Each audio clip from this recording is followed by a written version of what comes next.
সবাই একটু জোরে সোরে সালামের জবাব দিবেন, এখানে আছেন তো বর্তমানে। সবার প্রতি আমার সালাম, আসসালামু আলাইকুম। আমরা এখানে কিসের মিটিং বসেছি? একটি সংস্থার আলোচনা নিয়ে। সেই সংস্থার নাম অহিংস গণ অভ্যুত্থান বাংলাদেশ। দেশের নাম আমাদের কেন বলতে হয়? আমরা দেশের নাগরিক, তাই আমাদের দেশের নাম বলতে হয়।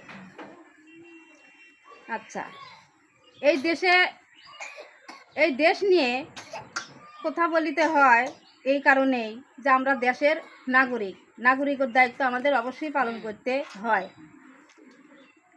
দেশ নিয়ে আমাদের গৌরব রয়েছে যে এই দেশকে ভালোবেসে বঙ্গবন্ধু নামে সে খেতাব পেয়েছিল, সেটা হলো কি শেখ মুজিব। এই দেশের মানুষকে ভালোবেসে উনি নাম দিয়েছে কি বঙ্গবন্ধু, মানে বাংলার বন্ধু। তো ওনার পর্ব তো শেষ, এখন আমরা আবার কিভাবে দেশকে ভালোবাসি সেটা হলো আমাদের দায়িত্ব নাকি? আচ্ছা, আমরা অহিংস কাহাকে বলি? আমাদের জানার বিষয় তো, যেখানে কোনো প্রকার হিংসা বিদ্বেষ নাই তাকেই কিন্তু আমরা অহিংস বলি। যেখানে কোনো প্রকার হিংসা বিদ্বেষ এগুলো নাই, মানে সচ্ছল পরিবেশ, তাকেই আমরা কি বলি? অহিংস বলি।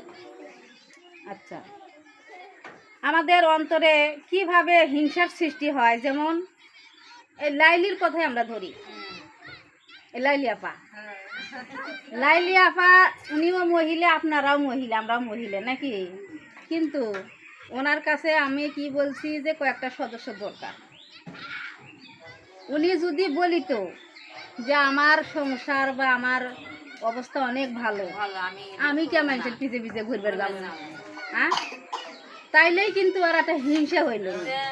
কিন্তু ওই সে হিংসা করে নাই, না করে কি করছে সবার বাড়ি বাড়ি খবরটা পৌঁছাইছে। তাইলে ওর ভিতরে কি হয়েছে? একটা অহিংস সৃষ্টি করছে অন্তরে, একটা কি করছে? অহিংস সৃষ্টি করছে। যদি হিংসা করলো নি তাহলে এই 5-7 জন মহিলা আমরা ভোটার মতো সুযোগ পাইলে না, এই সুযোগটা কিন্তু উনি করে দিছে নাকি? তাহলে যে কাজ করবে তাকে তো সেই সম্মান আমাদের দিতেই হবে। আমরা তো হিংসা করলে হবে না, উনি এই সম্মানটা পাওয়ার যোগ্য। আমাকে এখানকার কে চেনে? হ্যাঁ, ওই লাইলিকেই তো চেনে নাকি? সেই লাইলির কারণে আমরা এখানে এক জায়গায় হয়েছি। তাহলে উনি কি করছে? অহিংস একটা কাজ করছে, হিংসার কাজ নয়।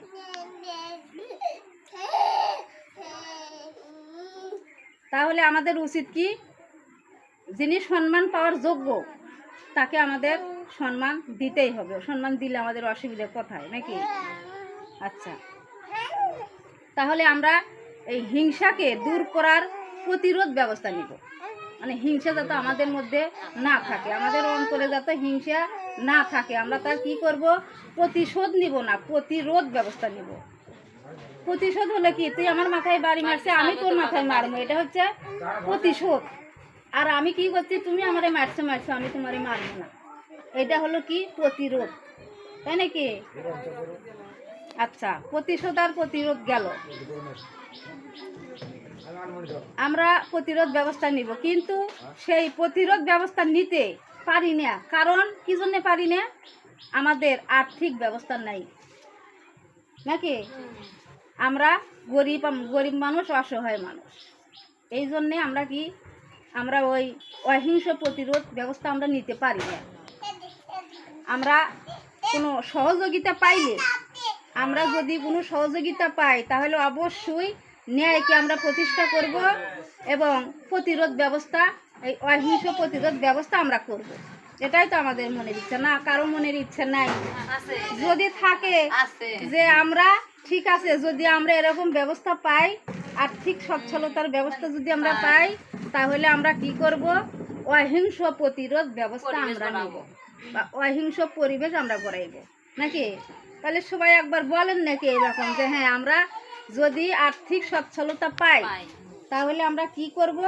যে অহিংস প্রতিরোধ ব্যবস্থা আমরা নেব।